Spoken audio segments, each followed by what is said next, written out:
Assalamualaikum warahmatullahi wabarakatuh. Berjumpa lagi dengan saya Andre Nur Fauji selaku SDM PKH Kabupaten Galangan, Provinsi Kalimantan Selatan. Pada kesempatan kali ini saya akan mensimulasikan pertemuan kelompok tempat di rumah ketua RT. Sebelum kita berangkat, tak lupa kita menjaga protokol kesehatan yang baik sesuai dengan aturan pemerintah Indonesia. Pakai masker,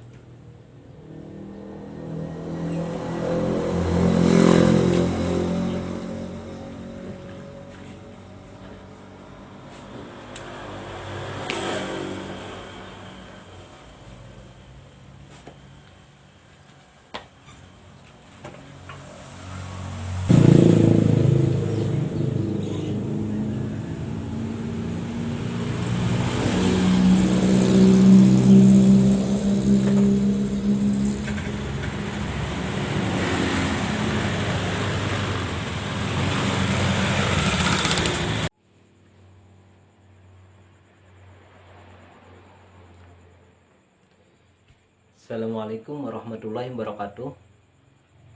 Selamat sore ibu-ibu sekalian.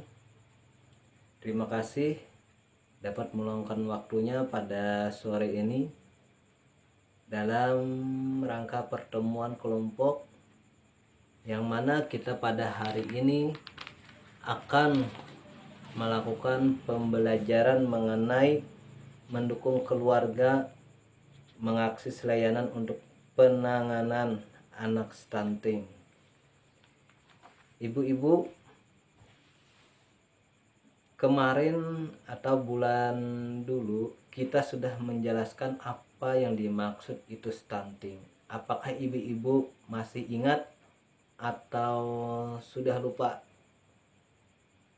Oh, makasih Ibu. Ibu Fatimah, makasih atas jawabannya. Oh, ternyata banyak dari ibu-ibu masih lupa apa yang dimaksud dengan stunting. Stunting adalah kondisi di mana tinggi badan anak lebih pendek daripada anak seusianya. Nah, itu yang dimaksud dengan stunting. Nah, kemudian pada hari ini kita akan mempelajari mendukung keluarga mengakses layanan penanganan anak stunting. Nah, ibu-ibu, apakah ada kasus stunting di lingkungan sekitar ibu atau di desa ibu berada? Oh, ada ya. Jika bapak atau ibu menjadi keluarga yang anaknya mengalami stunting, apa yang dilakukan ibu-ibu? Ibu Rahmi, apa yang dilakukan? Oh, kemudian apa yang dapat dilakukan masyarakat untuk mendukung keluarga tersebut? Nah, pada kesempatan kali ini saya akan menjelaskan jika ada anak yang mengalami stunting, baik itu di anggota keluarga kita, apalagi ibu-ibu kan mendapatkan bantuan stimulan, baik itu bantuan PKH ataupun BPNT yang sekarang menjadi bantuan pangan non tunai.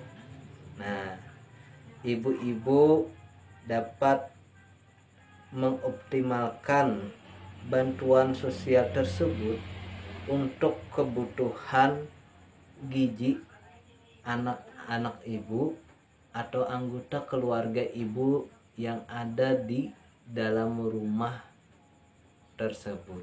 Nah, jangan sampai bantuan baik itu bantuan PKH maupun BPNT itu disalahgunakan. Apa maksud disalahgunakan ibu-ibu? Nah, maksudnya itu seandainya ibu-ibu setiap 3 bulan sekali mendapatkan bantuan PKH, dan bantuan PKH itu ternyata ibu-ibu salah gunakan untuk keperluan selain daripada kebutuhan gizi si anak atau gizi keluarga dan juga perlengkapan sekolah anak kita. Misalnya ibu-ibu dengan uang tersebut membelikan daster, itu keinginan sesaat, kemudian membelikan pulsa, keinginan sesaat juga, dan juga membelikan suami rokok. Nah, atau yang lebih parahnya lagi itu untuk keperluan pembayaran rentiner. Nah, jadi kami mengharapkan bantuan sosial itu tolong digunakan sebaik mungkin, terutama untuk kebutuhan gizi anak kita. Nah, kemudian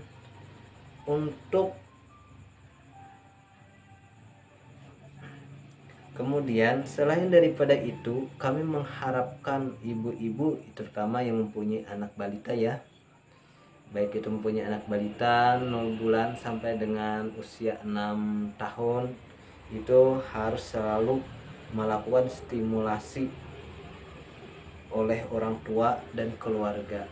Nah, stimulasi itu sudah kita jelaskan di minggu-minggu atau minggu-minggu terdahulu kalau nggak salah ya kan ibu Awati? Ya Pak. Kemungkinan Ibu Awati sudah melakukan stimulasi setiap waktu kepada sang anak ya. Alhamdulillah, makasih Ibu Awati atas jawabannya.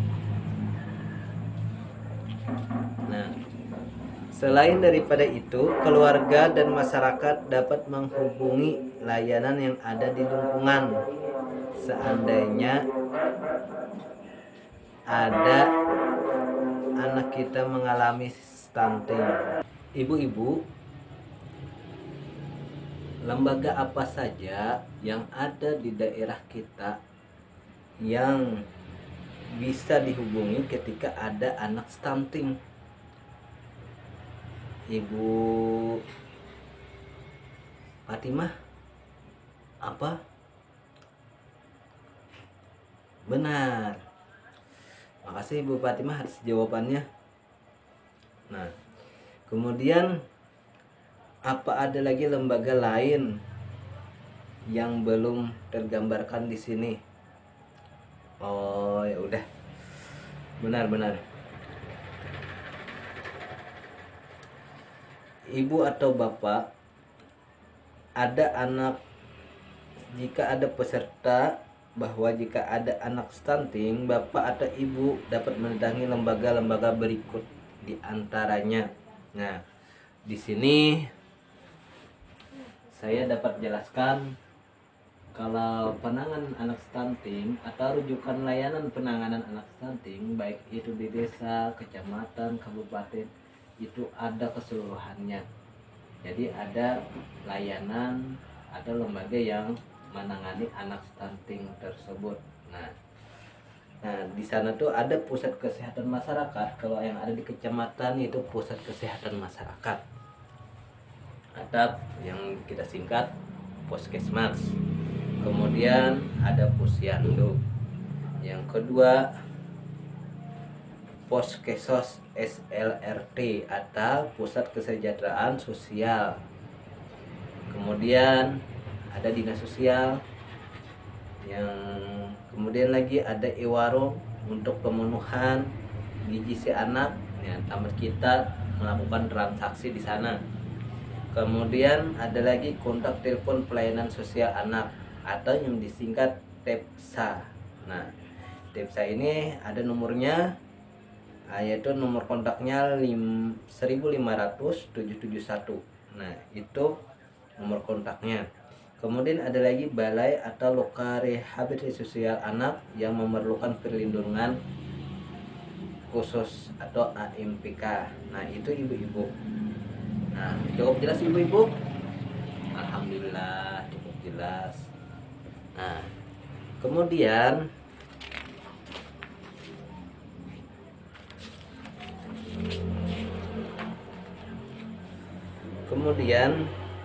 ibu-ibu juga dapat melaporkan kepada petugas sosial atau SDM penyelenggara kesejahteraan sosial yang ada di daerah kita masing-masing.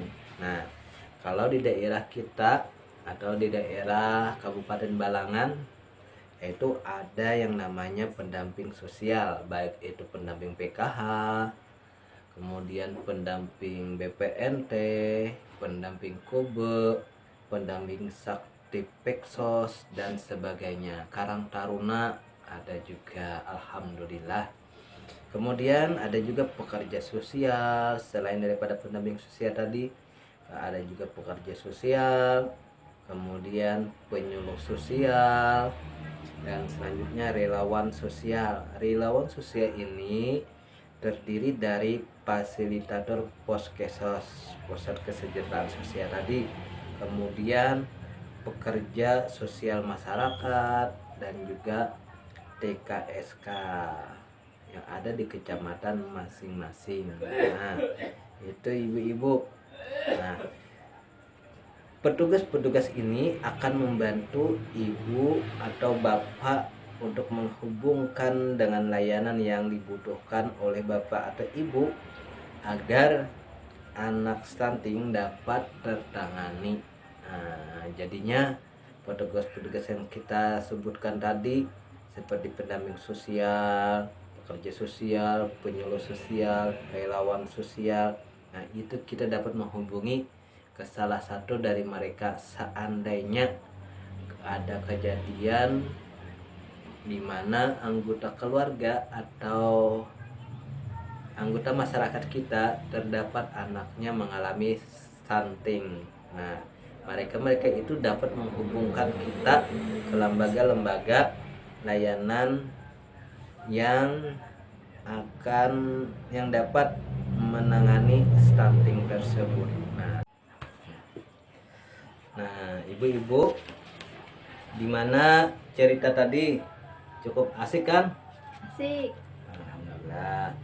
Nah, itu menjadikan iktibar kita sebagaimana cerita tersebut. Nah, jadi saya berterima kasih kepada ibu-ibu sebagai peserta yang telah meluangkan atau membacakan cerita tersebut. Nah, kemudian walaupun dari cerita itu kita dapat menyimpulkan, walaupun anak sudah terkena stunting di usia di atas 2 tahun, keluarga tetap dapat mengoptimalkan bantuan sosial untuk pemenuhan gizi anak serta memberikan stimulasi untuk mendukung pertumbuhan dan perkembangan si anak atau buah hati. Nah, kemudian lagi, jika anak sudah terkena stunting, orang tua perlu membawa anak ke fasilitas kesehatan dan juga berkonsultasi dengan tenaga kesehatan agar kondisi anak tidak semakin memburuk. Nah, ibu-ibu dapat dipahami? Dapat. Alhamdulillah. Kemudian selanjutnya orang tua atau masyarakat dapat mendatangi lembaga-lembaga layanan yang ada di daerah masing-masing atau menghubungi SDM kesejahteraan sosial yang ada di wilayah bapak atau ibu untuk mendapatkan layanan yang dibutuhkan. Nah, jadi ada 3 poin ibu-ibu, tolong ini diterapkan atau dilaksanakanlah di keluarga ibu-ibu sekalian. Nah, sebelum kita mengakhiri sisi pada acara hari ini atau pertemuan hari ini, saya akan menanyakan kembali kepada ibu-ibu apa saja jenis layanan rujukan penanganan stunting yang ada di yang dapat dimanfaatkan oleh keluarga. Nah, pada kesempatan kali ini saya akan menjelaskan kembali atau mengulang kembali itu rujukan layanan penanganan anak stunting terutama yang ada di desa. Kemudian saya minta kepada Ibu Wati nantinya akan untuk menyampaikan yang ada di kecamatan. Nah, di sini kalau ada yang ada di desa itu rujukan layanan penanganan anak stunting. Kalau di desa itu ketua rukun tetangga atau RT, kepala dusun, ketua rukun warga atau RW, kantor desa atau kelurahan, posyandu dan poskesos desa. Nah, kalau SDM-nya yang dapat kita hubungi antara lain Karang Taruna, pendamping sosial yang ada di desa, penyuluh sosial, pekerja sosial yang ada di desa dan juga relawan sosial. Kemudian Ibu Wati tolong bacakan yang ada di kecamatan apa saja rujukan layanan penanganan anak stunting. Untuk di kecamatan bisa di kantor kecamatan, puskesmas, puskesos kecamatan, tenaga kesejahteraan sosial kecamatan atau TKSK. Dan untuk SDM-nya bisa ke pendamping sosial, sekretariat PKH kecamatan dan pekerja sosial. Ya, makasih Ibu Wati atas penyampaiannya. Sama Pak. Nah, itu untuk di kecamatan. Kalau untuk di kabupaten ada dinas sosial, kemudian poskesos kabupaten, rumah sakit umum daerah atau RSUD, dan kalau SDM-nya sekretariat PKH kabupaten dan juga pekerja sosial yang ada di kabupaten. Nah, itu ibu-ibu sudah bisa dipahami ibu-ibu? Bisa Pak. Alhamdulillah. Nah, jadi semua informasi ini di rumah dan tolong disampaikan di anggota keluarga yang ada di rumah dan juga ke tetangga yang terdekat. Seandainya kejadian anak stunting ini terjadi di lingkungan desa atau keluarga kita. Nah, itu ibu-ibu lah, tolong sampaikanlah.